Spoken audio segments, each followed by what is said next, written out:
एकादशी कौन है? कहां से प्रगटी है? माया? नहीं नहीं, एकादशी है कौन? क्यों इसकी इतनी प्रधानता है? क्यों इसकी पुण्यता है? ऐसा क्या है एकादशी में जो इसकी पुण्यता मानी जाए? कौन है ये जो भगवान नारायण तक एकादशी का व्रत करते हैं? सुभद्रा जी को भगवान जगन्नाथ ने, जगदीश ने एकादशी का व्रत कराया था। बद्रीनारायण भगवान को माता लक्ष्मी ने एकादशी का व्रत कराया था। क्यों? चंद्रायण एकादशी व्रत की माता। एकादशी है कौन? तो कहा जिसको व्रत करने पर भगवान नारायण भी जिसका व्रत करते हो, भगवान माता लक्ष्मी जिसका व्रत करती हो, वो एकादशी है कौन? तो शास्त्र वर्णन करता है महाराज, स्कंद पुराण का सुंदर चातुर्मास्य खंड के अंतर्गत वर्णन आया है महाराज।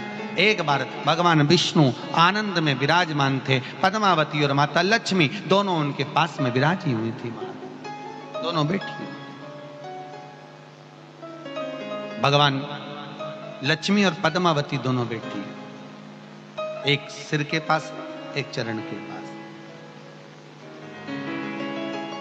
कुछ समय बाद वहीं पर ब्रह्मदेव का आगमन हुआ और ब्रह्मा जी आगमन पाकर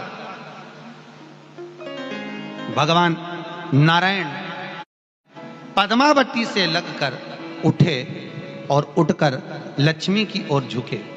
झुकने पर इन तीनों के समागम से भगवान नारायण के हृदय चित्त से एक कन्या प्रकट हो गई। उस कन्या का नाम एका था। क्या नाम था? एका। अब 10 उसके गुण इतने प्रबल थे, वो 10 गुण उसके बड़े प्रबल थे कि वो एका जिसको निहारती थी उसको संपदावान बना देती थी। जिसको देख लेती थी उसके जीवन में वो आनंद की अनुभूतियां करा देती थी। एका जिस मार्ग से जाती थी उस मार्ग के द्वार खोल देती थी। एका का पुण्य इतना पुण्य प्रखर। पद्मावती और लक्ष्मी ने कहा, महाराज ये बेटी आपके द्वारा निर्मित हुई है, इसका कन्यादान करना चाहिए। हमारे यहाँ हिंदू धर्म में रीति है, जिस दिन कन्यादान करा जाता है उस दिन व्रत रखा जाता है। अब आजकल रखते कि नहीं रखते हो मालूम नहीं, और कन्यादान करते समय व्रत रखा जाता है। व्रत रखना, एका का कन्यादान करना है। भगवान बोले कन्यादान करें, किसको दें? एका किसको दी जाए? एका प्रदान किसको करी जाए? पुण्यता किसको दी जाए? भगवान नारायण ने उसी समय लक्ष्मी और पद्मा से पूछा, तुम बताओ। पद्मा लक्ष्मी दोनों एका से पूछी, एका बताओ इसका पुण्य हम आपका हस्त कमल आपको प्रदान किसको करें, हम किसको दें? एका कहती है पिताजी, भगवान से कहती है नाथ कृपा करिएगा, मेरे को अगर प्रदान करना चाहती हो, अगर मुझे देना चाहते हो तो एक काम करो, एक काम करो। यदि आप देना चाहते हो तो भगवान एक काम, माता ने कहा कि पिताजी अगर कुछ देना चाहते हो तो ऐसी कृपा करो, संसार के मनुष्य अगर मृत्यु लोक में आकर के अंदर 2 एकादशी का भी पुण्य भाग अगर ग्रहण करते हैं तो ये एका उनकी होती है और वैकुंठ का राह खोल देती है। इनके जाने से पहले अगर मैं प्रवेश करती हुई जाऊंगी और इनके मार्ग को सुलभ बनाती हुई जाऊंगी। वो एका 10 गुण के कारण एका। 2 चीजों को याद रखिए, गौदान और एकादशी। श्रीमद वल्लभाचार्य जी ने मायावत का खंडन करा था जगन्नाथपुरी में, और श्रीमद वल्लभाचार्य जी ने कहा था एकादशी मरने के बाद मत दो, एकादशी जीते जी दो। कहा था कि नहीं कहा था? जीते जी दान करिए। इसलिए जगदीश में, जगन्नाथपुरी में एकादशी उल्टी लटकी हुई है। करें आपने दर्शन? जगदीश में एकादशी को उल्टा लटकाया। क्यों? क्योंकि वल्लभ ने कहा कि एकादशी जीते जी दो। कई पंडितों कहते हैं तुम्हारे दादाजी मर गए, जब 12वें का दिन होता है ना तो पंडित जी संकल्प छुड़ाते हैं, दो एकादशी। बड़े बेटे ने 5 दे दी, छोटी बहू ने 3 दे दी, उसने 2 दे दी, उसने 2 दे दी। तो क्या तुम्हारे दादाजी भिखारी थे जो तुम्हारी एकादशियां लेकर जाएंगे? और तुम कौन होते हो दादाजी को एकादशी देने वाले? तुमने कौन सा इतने पुण्य कर लिए जो तुमने एकादशी दे दी? एकादशी के दान की महत्वता श्रीमद् वल्लभाचार्य जी ने कहा कि कोई व्यक्ति अगर खटिया पर सड़ रहा है, पलंग पर तड़प रहा है, हॉस्पिटल में पड़ा हुआ है, तो निवेदन है कि उसको देखने जाओ तो अपनी करी हुई एकादशी में से 2 एकादशी का दान उसको तुरंत दे दो। क्यों? तो जिससे उसको मोक्ष मिल जाए, मरने के बाद नहीं।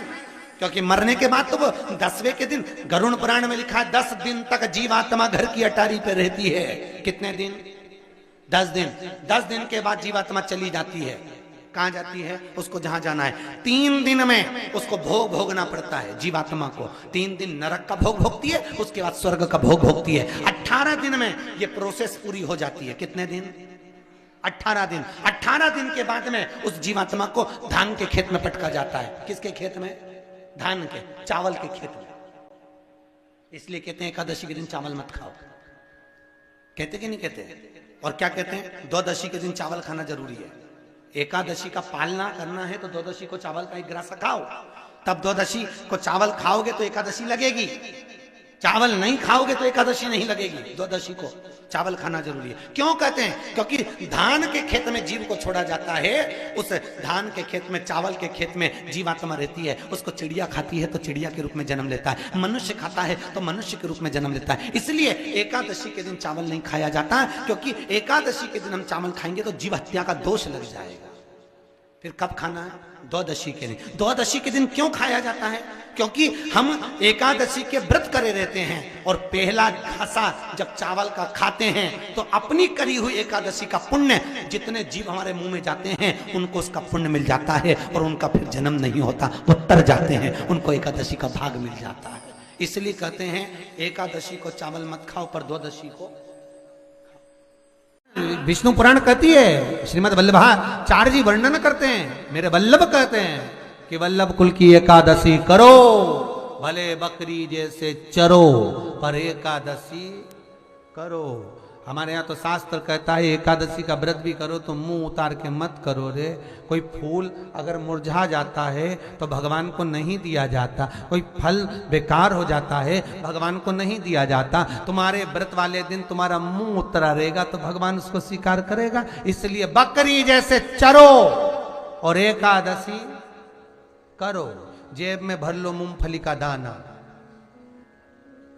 काजू इधर, मूंगफली का दाना इधर, खिचड़ी भी बना लो, मोरधन भी बना लो, चिप्स तल लो, पापड़ तल लो, और जो पपीता, सेव, फल, केला जो जो है सब लिया फ्रिज पे, वॉशिंग मशीन नहीं खाएगी।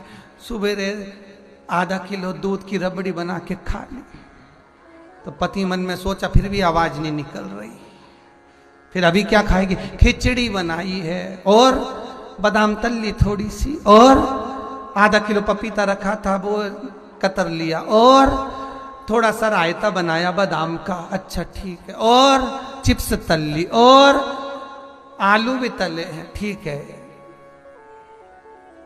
फिर शाम को मोरधन की खीर और सेव फल, चीकू और आगरे का पेठा और राजगिरा की पूड़ी, ठीक है। फिर रात को अभी आधा किलो दूध मंगवाई, थैली गरम करके उसमें थोड़ी सी ड्राई फ्रूट्स डाल के, मखाना पीस के उसकी खीर बना लो। बस केवल खीर नहीं, पपीता रखा है। पति भी बोला तेरे जैसा व्रत तो दुनिया में कोई नहीं। दंडवत है ऐसी एकादशी माता को जो इतनी जोरदार एकादशी करी है। फिर पूछा किसने बताई? सियोर वाला महाराज, याद रहे। फिर तो पति भी बोला खूब चरो, एकादशी करो, कौन मना करे, प्रेम से करो। सबसे पहला नियम एकादशी व्रत का, सबसे पहला नियम है कि आप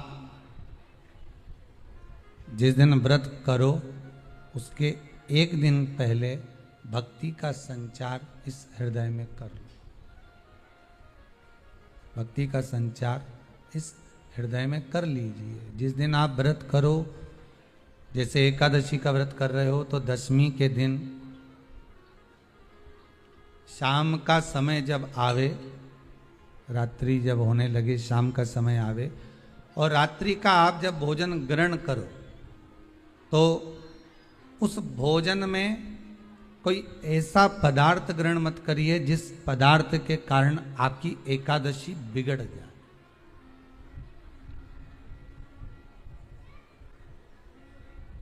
कोई बेकार भोजन हमें ग्रहण नहीं करना, श्रेष्ठ भोजन ग्रहण करिए दशमी के। और एकादशी का दूसरा नियम बहुत ध्यान से सुनिएगा। जिस दिन आपकी एकादशी का व्रत हो उस दिन प्रयास करिएगा कि अपने हाथ से किसी भी वृक्ष की कोई पत्ती टूटे ना। अपने हाथ से किसी भी वृक्ष की, पौधे की, किसी भी वृक्ष की पत्ती अपने हाथ से ना टूटे।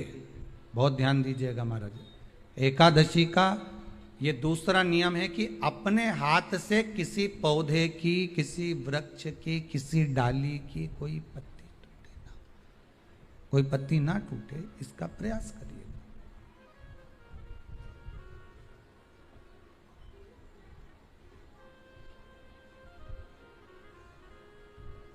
कितना सुंदर व्याख्यान कहा है, कितना सुंदर वर्णन है महाराज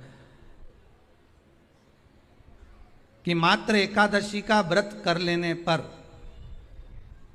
मात्र एकादशी का व्रत कर लेने पर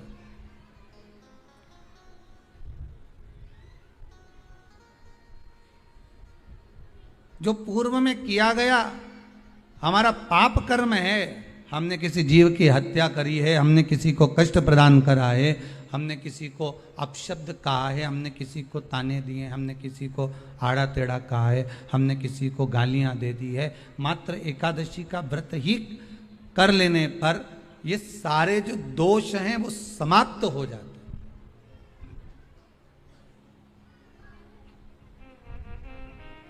सारे दोष हमारे समाप्ति पर आ जाते हैं।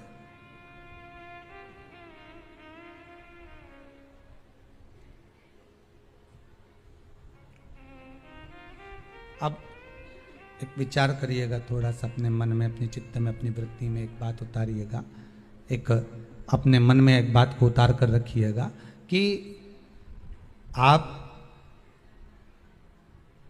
अपने पाप को, अपने पाप कर्म को जिस दिन छिन्न करने वाले हो, समाप्त करने वाले हो, अपने पाप को आप जिस दिन समाप्ति पर लेकर जा रहे हो, तो उसके एक दिन पहले आपको प्रसन्नता होना चाहिए कि नहीं होना चाहिए कि कल मेरा पाप कटने वाला है, कल मेरा पाप समाप्त होने वाला है, जो मैंने पाप कर्म करा है वो समाप्त होगा, जो मैंने पाप कर्म करा है वो कल समाप्त हो जाएगा। तो एक दिन पहले आपके चेहरे पर प्रसन्नता हो कि ना हो?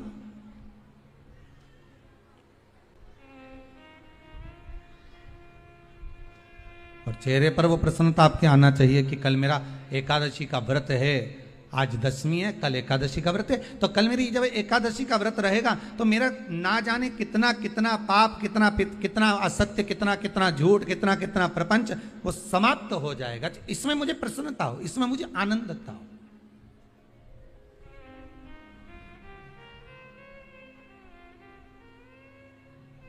तो क्या कहा गया कि प्रयास करिएगा कि एकादशी के दिन कोई वृक्ष की, कोई डाली की, कोई कोपल की कोई पत्ती ना तोड़ी जाए।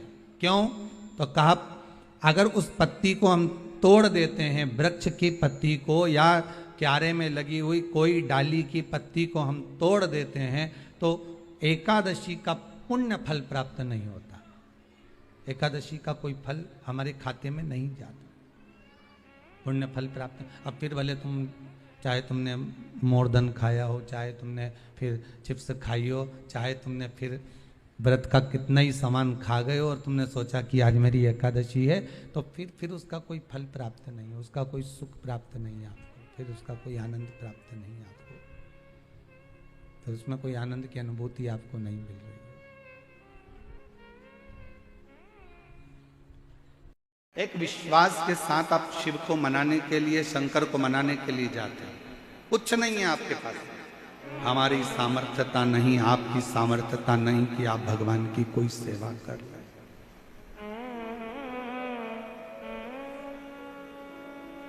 इसलिए 33 कोटि देवताओं ने हमको एक मार्ग बताया। भगवान कृष्ण को गर्गाचार्य जी ने कहा था कि शिव जी का अभिषेक करो।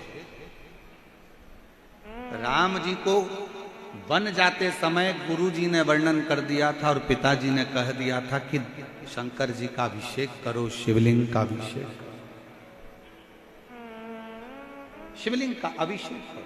और प्रत्येक पुराण में वर्णन आता है कि जिसने दिल से शंकर भगवान का अभिषेक किया, एक लोटा जल समर्पित करा, उसको शिव सरलता से प्राप्त। एक लोटे जल में वो बल है। तुम लोटा भर के मंदिर जाओ, एक लोटा जल चढ़ाओ, उसमें से जल झेल कर लाओ, लोटे के अंदर रखकर बस अपना विश्वास शिव के प्रति रखो, शंकर। उसके द्वार तक तो जाओ, वो आपको मिलेगा, जरूर मिलेगा।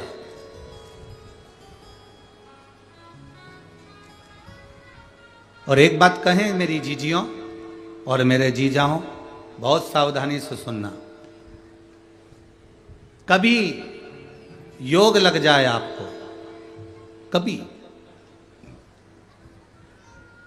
शिव मंदिर में कोई भी नहीं, कभी ऐसा योग लग जाए, वैसे तो अब शंकर जी का मंदिर खाली मिलना कठिन है,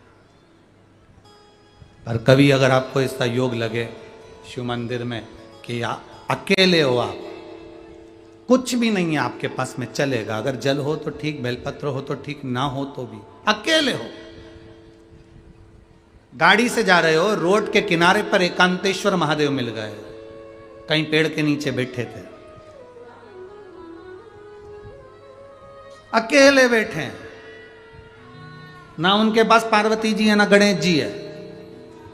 कहीं कहीं एकांतेश्वर महादेव तो ऐसे हैं कि वहां नंदी भी नहीं है, किसी किसी पेड़ के नीचे भगवान रोड के किनारे बैठे अकेले शिवलिंग, और तुम वहां से निकल कर जा रहे हो। कभी प्रयास करना, 2 मिनट के लिए गाड़ी रोकना, ड्राइवर से कहना भैया थोड़ा रुक जा 2 मिनट, मेरे को बाबा बैठे हैं, जरा बात तो कर लो थोड़ा।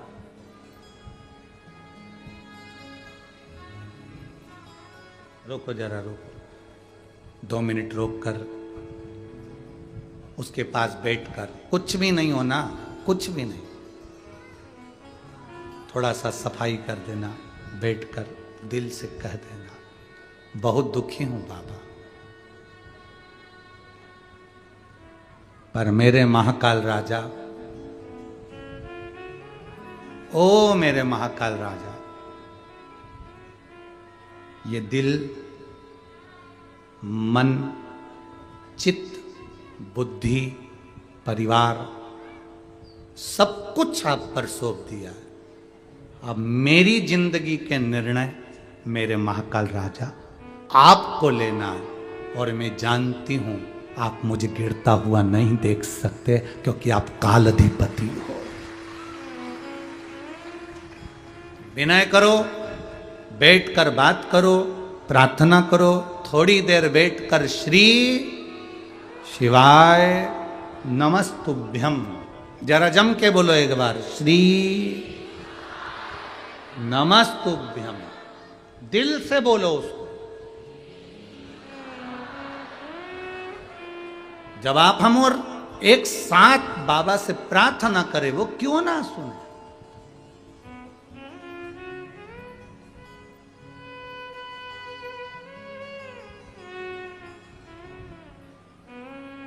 मुझे तेरा ही सहारा है,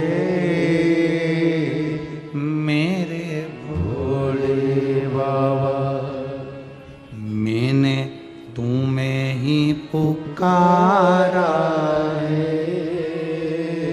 मेरे भोले बाबा। अब सबसे निवेदन है, आपके घर में छोटे से बच्चा जन्म ले,